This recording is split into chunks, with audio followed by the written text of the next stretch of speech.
예순이라는 나이는 누군가에게는 아직 멀었다고 느껴지고 누군가에게는 이미 많이 늦었다고 느껴지는 나이입니다. 그런데 이상하게도 이 나이가 되어서야 처음으로 이런 질문을 하게 되는 사람들이 있습니다. 지금이라도 나를 위해 살아도 될까? 평생을 누군가의 부모로, 누군가의 배우자로, 누군가의 가장으로 살아왔던 사람들, 그 질문 하나에 마음이 오래 머무는 분들이라면 오늘 이 이야기가 조금은 닿을지도 모르겠습니다.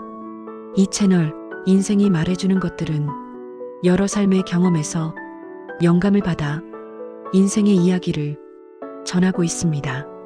이런 이야기가 마음에 닿으신다면 구독과 좋아요로 조용히 함께 해주세요. 그럼 오늘의 이야기를 시작해 보겠습니다. 돌아보면 제 인생에는 늘 우선순위가 있었습니다. 가족이 먼저였고, 아이들이 먼저였고, 일이 먼저였습니다. 그 순서에 대해 한 번도 의심해 본 적이 없었습니다. 아침에 눈을 뜨면 오늘 무엇을 해야 하는지부터 생각했고, 하루를 마무리할 때는 오늘 내가 얼마나 해냈는지를 떠올렸습니다. 힘들어도 이 정도는 참아야지 라고 넘겼고, 하고 싶은 게 있어도 나중에 하지 뭐 하며 미뤘습니다. 그게 어른이 되는 거라고, 책임을 진다는 거라고 당연하게 믿었습니다. 내가 조금 불편한 건 괜찮았고, 내 마음이 조금 비어 있는 것도 사치처럼 느껴졌습니다. 누군가를 위해 살아가는 게 옳은 삶이라고 생각했으니까요. 그런데 예순이 되자 하루의 소리가 달라졌습니다. 아침은 예전보다 훨씬 조용했고, 전화벨도 자주 울리지 않았습니다. 해야 할 일은 줄어들었는데 이상하게 마음은 더 바빠졌습니다. 무언가 놓치고 있다는 느낌, 무언가 비어 있다는 감각. 바쁘지 않은데, 편하지 않았고, 여유가 생겼는데 마음은 쉬지 않았습니다. 그때 처음으로 하루를 채우는 일보다 하루를 견디는 일이 더 어렵다는 걸 알게 되었습니다. 그 조용한 시간 속에서 저는 처음으로 나라는 사람을 마주하게 되었습니다. 마음속에서는 두 개의 목소리가 들려왔습니다. 하나는 예전에 저였습니다. 이제 와서 무슨 나냐? 지금까지 잘 살아왔잖아. 끝까지 책임을 다하는 게 맞다. 그 목소리는 익숙했고 안전했습니다. 하지만 또 다른 목소리가 아주 조심스럽게 말을 걸어왔습니다. 남은 시간만큼은 나를 조금 더 아껴도 되지 않을까?